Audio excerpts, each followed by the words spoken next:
welcome to New Game Plus, a show where we talk about games and the culture around the games. My name is Cody Green. I'm here with my brothers Corey and Taylor.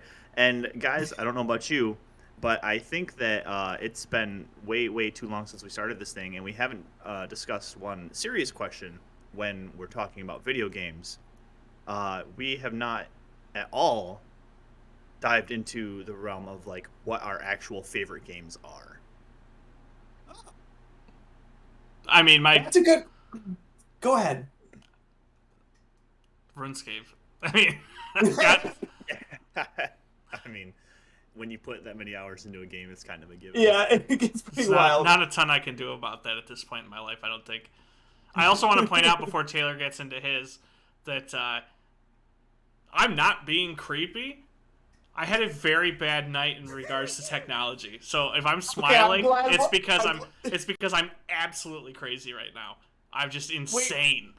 I'm actually glad you brought up like the vibe we're coming into this recording with. It's not which great.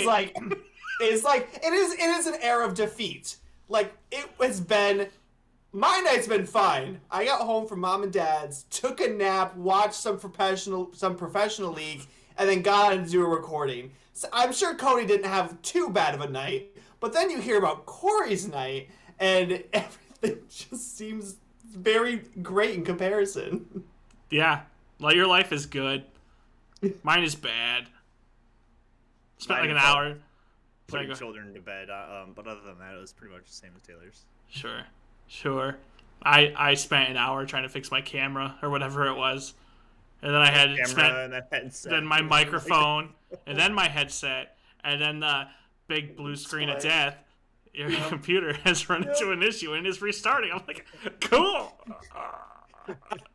It was around like the hour 20-minute mark when his microphone stopped working that he broke. He wasn't mad anymore. He was just manic. I don't have that vein. Joy. I don't have that vein that pops out in my head. I don't think I'm looking for it, but it's got to be like on the side somewhere, like on my temples, where it's just like poof, poof, poof. I can see my pulse, but my pulse is way too fast. And I just. Corey is like 4 heartbeats away from a straight up stroke. Yeah, like. and a good one too. Not those ones that doctors are like, "Oh, you had a stroke," and you're like, "When?" But one where I like fall on the floor unconscious and somebody finds my lifeless body after 3 days. Although I hope my wife checks far before 3 days. But oh my gosh. Oh gosh. So Taylor, what's your favorite game? So back into the So my favorite game, it depends on like the location of the moon in the sky and the temperature outside and like what astrological sign is present. Like it. Let me put it in a way that will give us a definitive answer.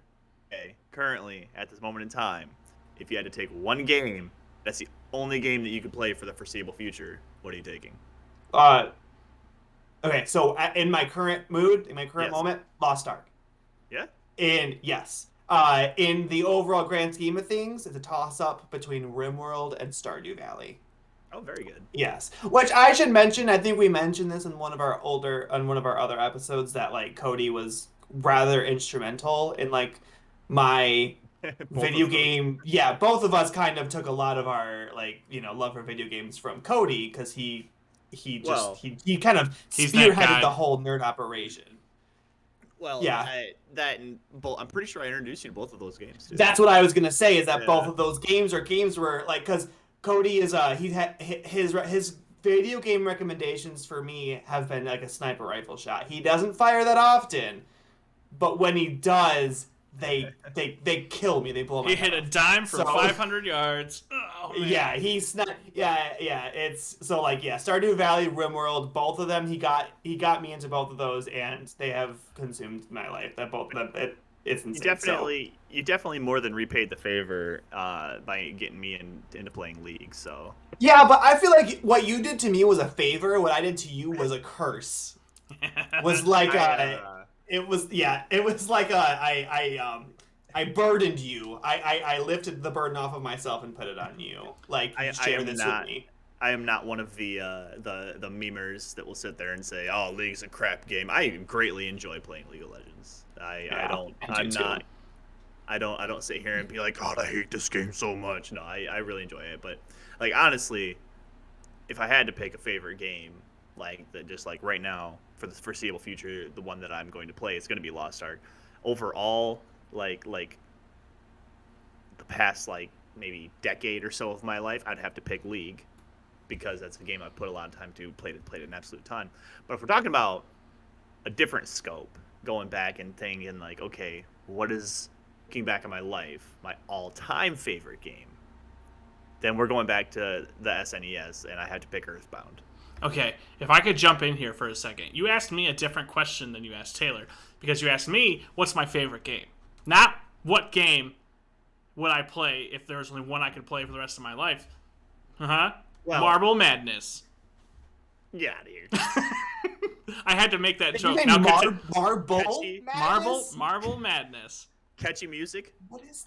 insanely infuriating. Don't game. ask me what that is. I don't know what that is. Is that like a? The NES, bro? Come on. Bro. Bro. Oh, is it the one where you're in space and you're on the platforms? I don't know if you're in space or if they just didn't feel like coming up with a background, but yeah, you're on platforms, and it's infuriating. And there's those little green springs that look like they act like slinkies, and then they jump on you and eat you. Yeah. Yeah. That game was terrifying in its own right. Yes. Okay, I feel like NES games, as wonderful and glorious as they are, they're so minuscule compared to the games we play now. Where like you could just say like my favorite game is the NES. You know what I mean? Like they're it can be such a compact answer because like Yeah, I actually really hate the NES now for the most part. well like Chrysalis is a long game. Like that one would take some. So I feel like that is its own game. Good old like, 8-hour Marble game. Madness, I mean, Eight Eyes, Kid Icarus, those games can be completed in a day. yeah, you've got there's a lot of games on there that can be completed in a day because they were small. But then you've got games like Dragon Warrior, which is huge. The original Final Fantasy was on the NES, and like we talked about, I don't know if it was last episode or one of the previous ones, but the whole goal of the NES back then was they were making transition from like cabinets to consoles, and it was made to just be like replayable. And then once you get it down, you can just burn through a game. Like I can sit in one sitting and beat Star Tropics in one sitting. Yeah, I do remember you saying that actually. Now that you bring it back up. But as it kind of evolved and the consumer market evolved, and they wanted more, investment in their game, rather than just dying. Oh look, I made it to the second level of Contra this time instead of dying in the first level. They come out with games like Dragon Warrior or like Final Fantasy, where it actually requires a significant time investment, and it's just seeing that that's like the evolution of the NES from when it started to where it ended is like a microcosm of like the gaming as a whole, because it started with this little NES, and now you have like so many things that go into games now that because they need to demand our attention, keep our attention, and keep us on their game. So it's just like they went from this tiny little 8-bit cartridge of I made to level 2 in Contra, yay me, to now you've got these enormous RPGs that just go on for years and years and years. I mean, like, how long has it been since we got a new Grand Theft Auto game? Has it been a while? I don't follow that saga. It's been a long while, and the fan base is they're less than thrilled. They're not. Let me just put it this way, Taylor. GTA 5 came out on the PS3. Oh, okay. Yeah, okay. So it's been a hot second. No, to your point, there are games like you now will play an 8-bit game within another game you play. So like Stardew Valley, for example. Oh gosh, I'm bringing up Stardew Valley. Who would have thought? Like you can go into the saloon, and you can go into Gus's saloon, and there are 2 arcade games that are like full-length NES games, like the NES games in their prime. Yeah. Like they're like we've hit Gameception. I'm here for it. Yeah. And like what you can do with Minecraft, like you can make a game in Minecraft. You can make a calculator. You can make. Well, that's a lot. I saw a video of somebody who made like a console in their Minecraft server where you could play Minecraft on it. That you can play Minecraft in Minecraft. Yes. It is I've seen that. bonkers. It's what stupid. people Okay. are like, what the things have evolved to. We wanted to know if you could, but we never thought to think about if you should. Right. You shouldn't. No, you Bringing should out the go. Jurassic Park quotes. You should go hug your mom. You should go plant a tree. Like you You think should about- go do so many other things. I was Touch talking. grass, I was talking to somebody about. I can't remember about like how much time I put into gaming and stuff like that. And it's like if I applied that to like I don't know a startup business or something like that, or this Or learn for a new instance, language. yeah, or learning. I could be a millionaire. What good It's is learning a new going to do, honestly, though? This is a perfect transition, though. I don't like Because- perfect transitions. They feel awkward. Because like you're transitioning from playing games all the time to not by doing something that doesn't involve playing games. But we're Gotcha. Still talking. They're still within the realm of what we're talking about. But And hence the culture portion of our show here is no, we're not just going to sit here and just talk about the games. We want to evolve the discussion. Yes. To stuff beyond. So. yeah, and like I mentioned, like, well, I guess I was trying to find a way to like greasy segue, but like one of the things that I wanted to bring up was like our culture, like nerd culture in relation to other like similar cultures, like edge culture, jock culture, all that kind of stuff. And like my biggest question when it came to putting that down was what do they do with their spare time? Like Right. because like people so the reason I wanted to bring it up was because when I worked at U of M, I worked with a lot of coworkers who they played video games, but it wasn't a part of their their culture. Like it's like what we're talking about, where we're like completely immersed in it. But like they would tell me like, yeah, I just like sat around for a couple hours. I was so bored, I didn't know what to do. And to me, I'm like, how are you bored? There are so many. Like, just download Steam and just start looking, man. Right. You know, Like, you know how you read books like a nerd. You read books. Yeah, why don't you go live one on a video game? Live a book. Be the book. Become the become book. the book. Live the story. That's- You can make a character exactly like the character in the book you're reading. And if you love life so much, play The Sims, man. Make another life. If you're so good at life that like you don't know what to do anymore because you've mastered everything, go master somebody else's life that is also Second life. one that you created. You can Can end. master. That's something that a lot of people can say. I've mastered multiple lives. Multiple lives. I like to think about that stuff because like you bring up different cultures like with jock culture you might have somebody who like they get out of work and then they go work out. Gross. And they go and they'll go in there. They're involved in like 3 different sports leagues a night, and they go and do this and this and this, and like that's what they do in their spare time. Like I get that, but like I work with people who it's like, oh, what are your hobbies? Do you play video games? No. Oh, okay. Like do you work on cars? No. Do you watch sports? No. Do you do anything? What do you do? I don't know. I just go home and like watch TV or whatever. Like, oh, fun. It's But not see- even like See, we're judging and other people for what they judge us for, so maybe it's okay that they just like Well- maybe they write blog posts about a show and people follow them and they're like, "Oh, did you see what happened here on CSI?" It's like, "No, because I'm not 55 years old." Okay, I was gonna say, are you in like 2004? What the heck are you saying? No, like, but that's, but like we joke, but to the point, like the TV shows really aren't their culture. It's like just their pastime, Right. Like that's what they do to fill the void in their life is they watch TV, but they don't make it into a culture. We're like nerds. It's so easy for our pastime to be also our culture because like when I have any extra spare minute I have is going to be towards like finally finishing the campaign in Lost Ark so I can get to the good stuff. Or if I have, an extra 45 minutes, I will, play a game of League or something. Like it's our pastime is like their pastime is not their culture. And that makes our culture amazing. In my opinion. And yeah, it's so accessible is one of Yeah. the great things about it is that anybody you could like how many people that you have one of these you know, I don't know. Not many. Most people have iPhones for some reason. so many games, even on iPhones. I mean, I don't discriminate, you know. We're a pixel family. Well, we're a pixel brotherhood. Pixel boy. But you know, even just the accessibility that you have, that anybody can pick up a game, and you know, you've got, you know, like grandmas out there that have, you know, solitaire and cribbage on their phone, and then you've got, you know, you can play Wild Rift on your phone, you know, League of Legends mobile game. Yeah. There's an Apex Legends mobile game coming out. You know, there's Call of Duty mobile. Like, there's all these things you can do just on your phone, and that's something that, like. I also found Chrono Trigger again. I forgot that was like an actual app on your phone that you can get. Well, you have to stop talking. Chrono Trigger is a whole episode, dude. You can't. Like, I have. Like, do you want the YouTube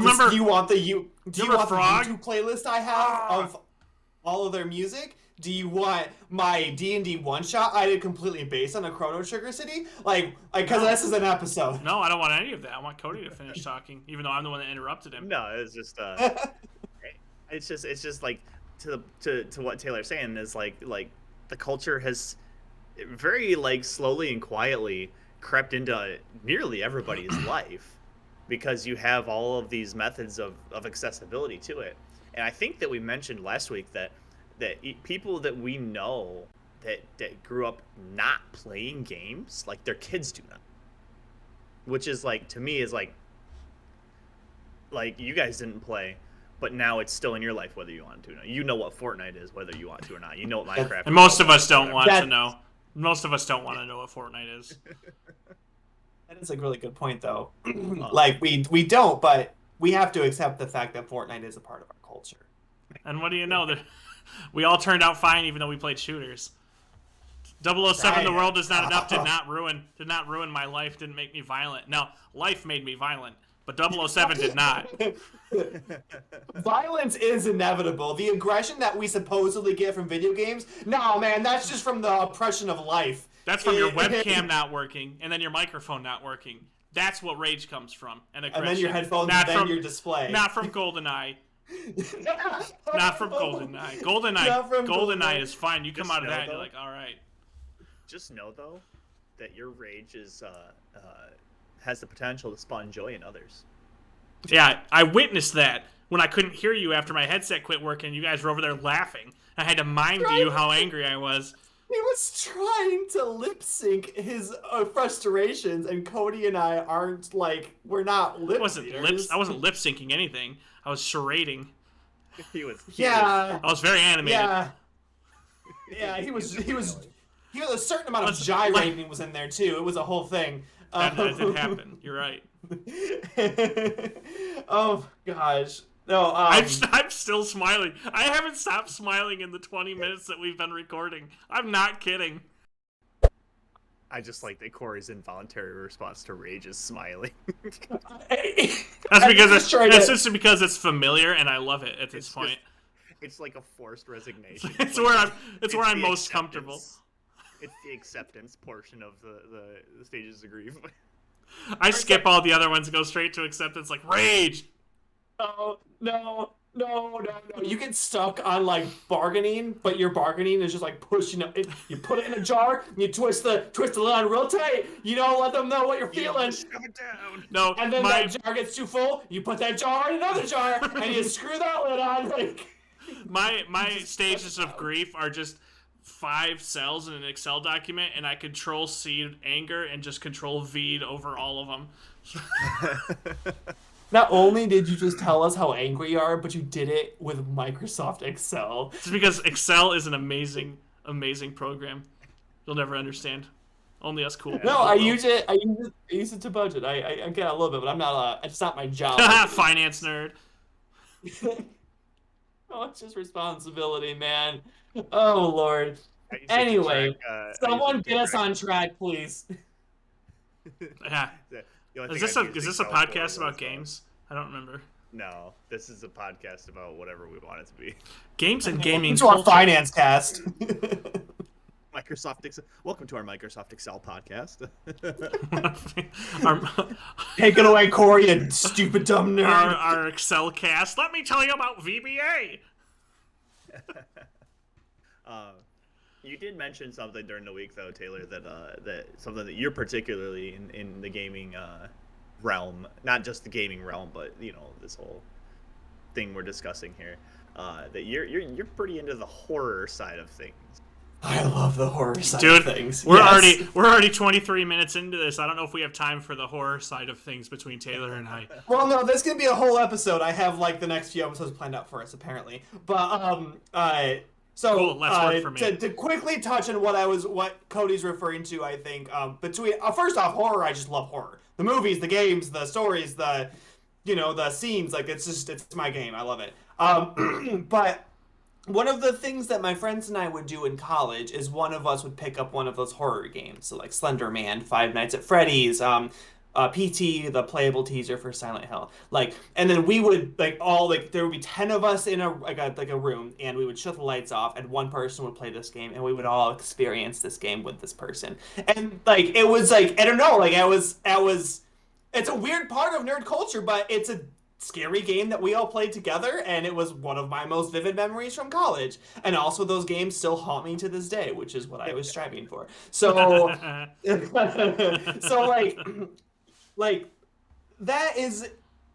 that does prove a good point to where there's certain parts of nerd culture that it becomes surprising how it brings you together with other people, and how much of a variety there is within it.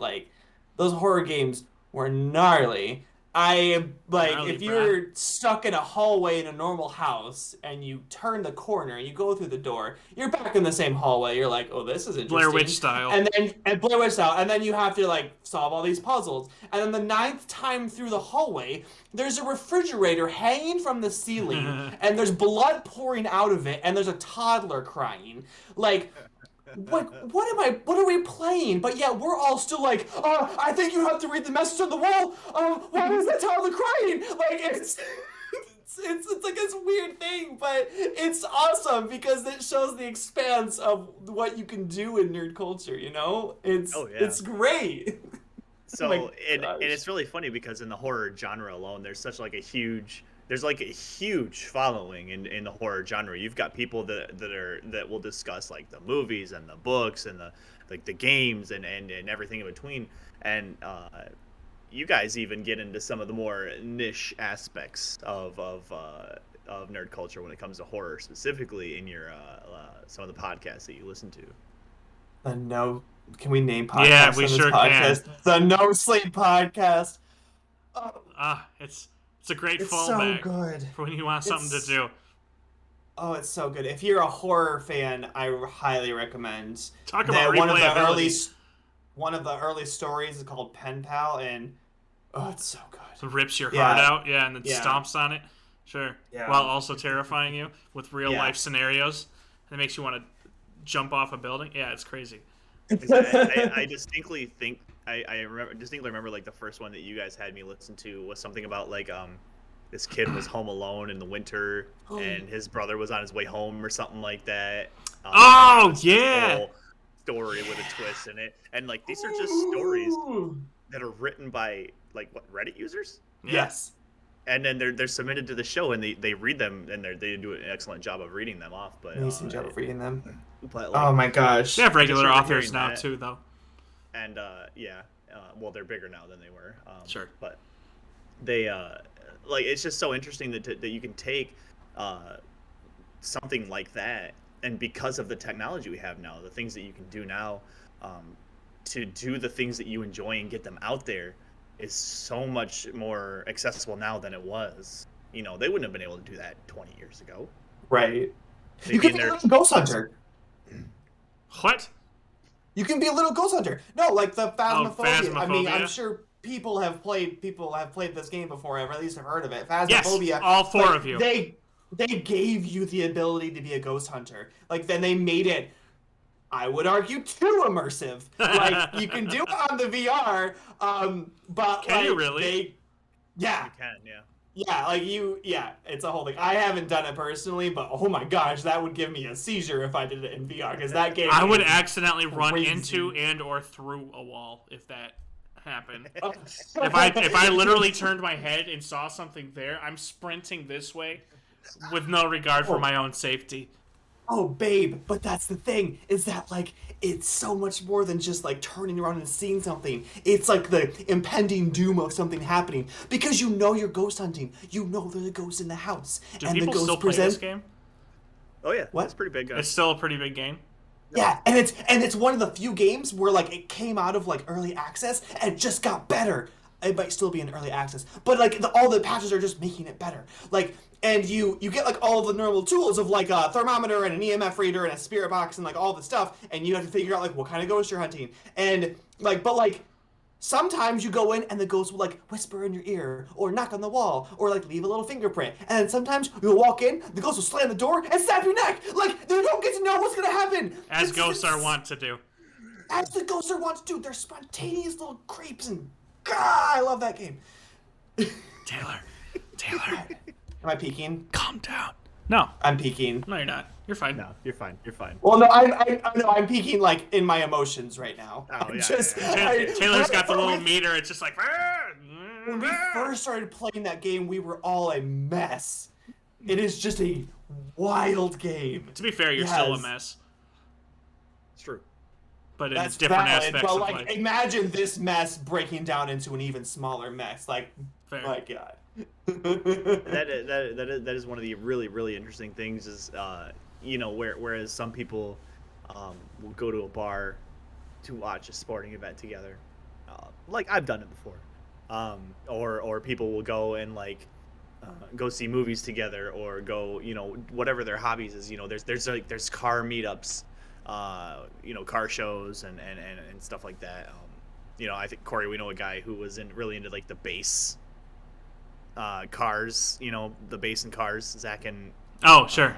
Yep. Yeah, they would go to shows, see like who had the best bass system in Yeah. their car.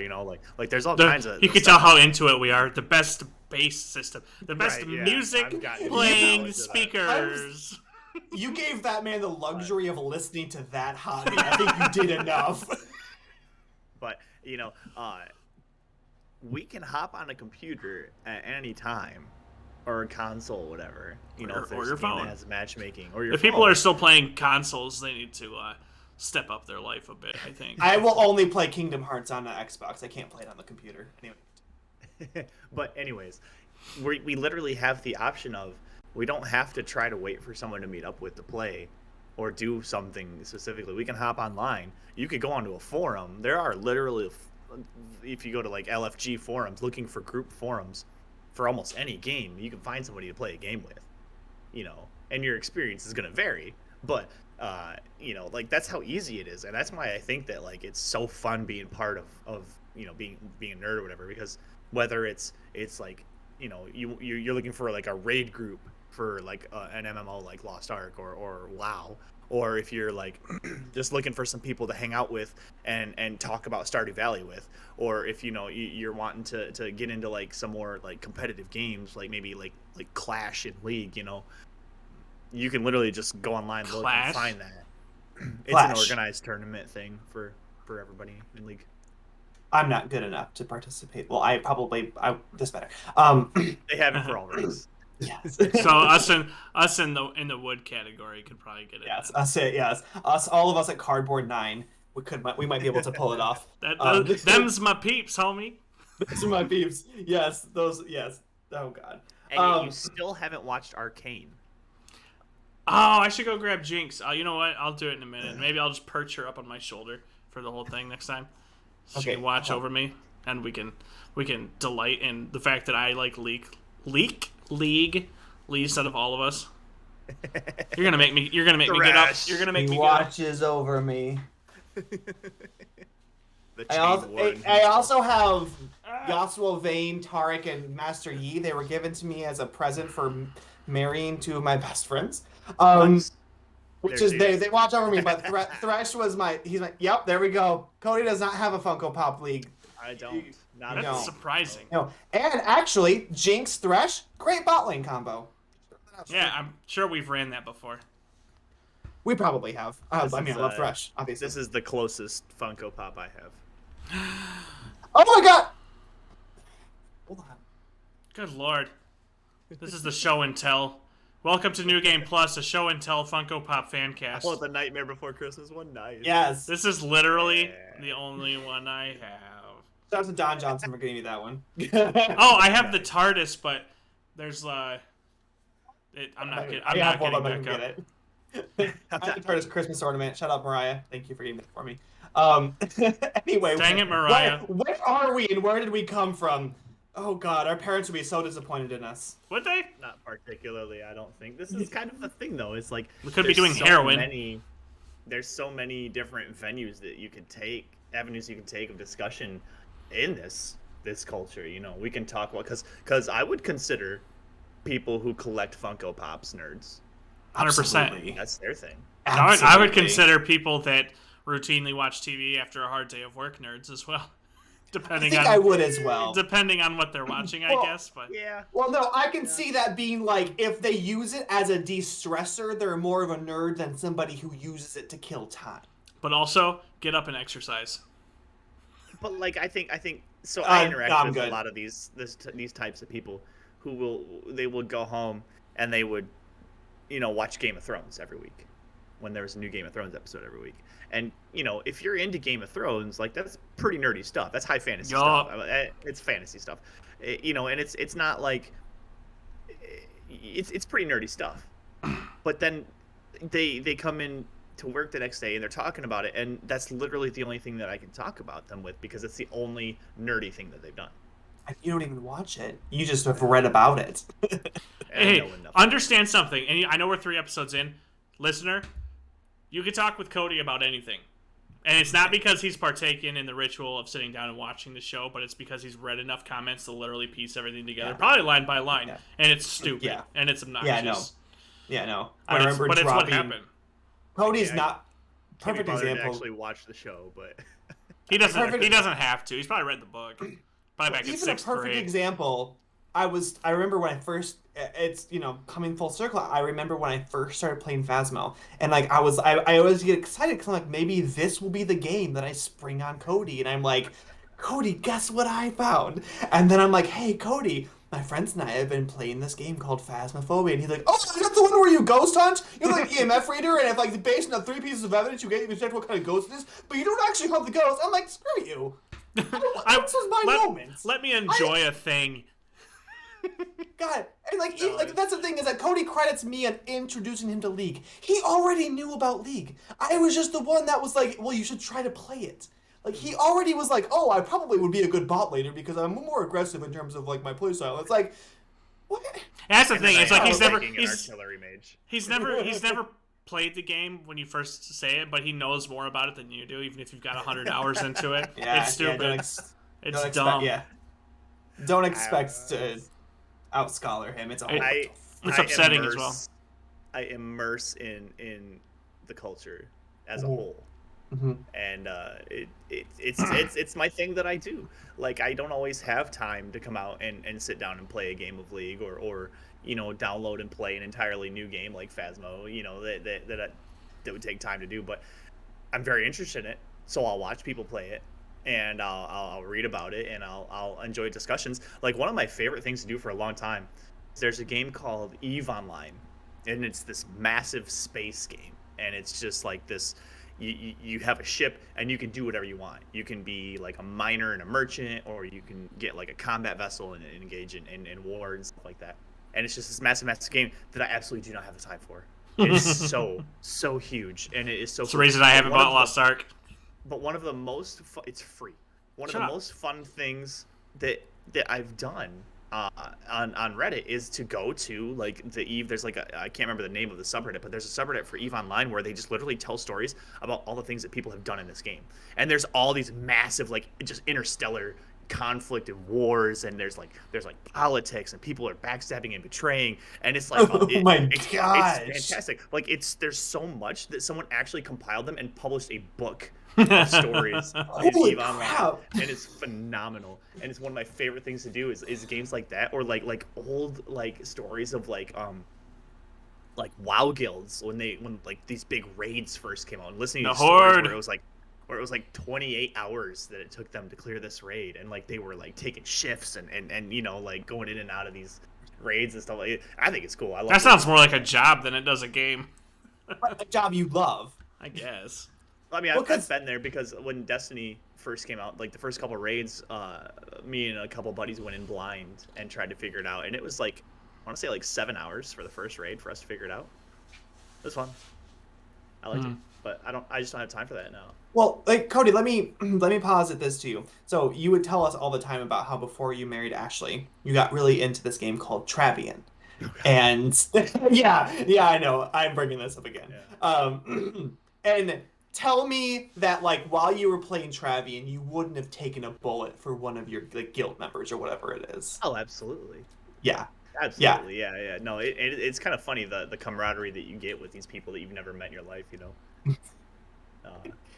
And just to give you a heads up, the reason I bring it up was because Cody would tell us about the fact that he would set alarms and wake up in the middle of the night to make sure that his quick correction.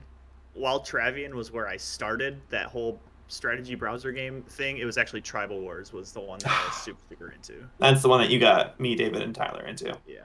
Nice. Solid. We had fun with that. Freaking Lart. Anyway. But yeah, that one was less there was only a few people in that one that I felt particular attachments to. Most of the people being a war coordinator, I viewed most of the people as just numbers. Phenomenal. Only in nerd culture could you say, "Yeah, I'm a war coordinator," and people would be like, "Cool, that's awesome." Yeah, sure. Everyone else, As one does. Everyone else would be like, "Are you good, man? Like, do you need to see somebody? Is the war coordinator in the room with you right now?" Like, they would think that you were insane. They would think you were absolutely wild. Yeah, like to the right people, it's a really cool thing, but to everyone else, they're like, "You didn't put that on your resume, did you?" It's not like in your experience column. Do people not do that? I think Corey could have taken a war. About 50 minutes ago, Corey could have used a war coordinator on his war against the certain program that won't be named. Yeah, well, I mean, we witnessed his rage against the machine, so that's true. Ba-da-ba-ba-da-ba. Hey! Oh. Hi, thank you all so much for watching. I am so tired. Please don't forget to like, comment, subscribe. It'll really help us out, and we will catch you all in the next one. Bye!